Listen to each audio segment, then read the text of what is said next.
Lahat ng laban sabay nating tiniis, pero dumating yung araw na pareho tayong napagod.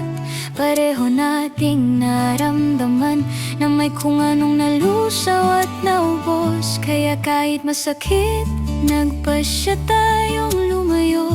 Hindi dahil ayaw na, pero wala nang dati sa puso.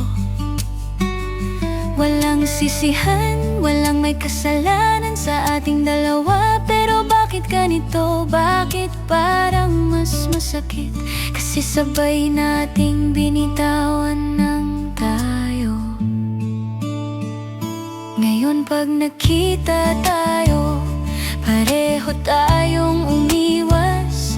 Hindi dahil galit, pero dahil parehong basag.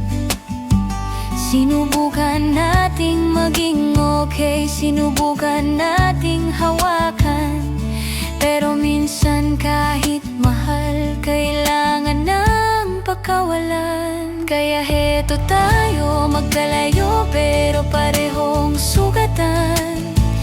Dalawang pusong tahimik na pilit nagpapakatatag kahit walang dahilan.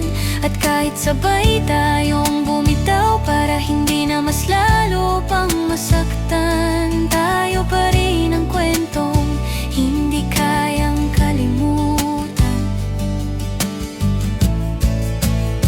Kahit magkaibang landas na ang ating tinatahak, sa bawat gabi pangalan mo pa rin ang bumabalik. Lumalapat, di man tayo nagtagal, di man naging dulo ang simula, pero salamat pa rin sa minsang tayo.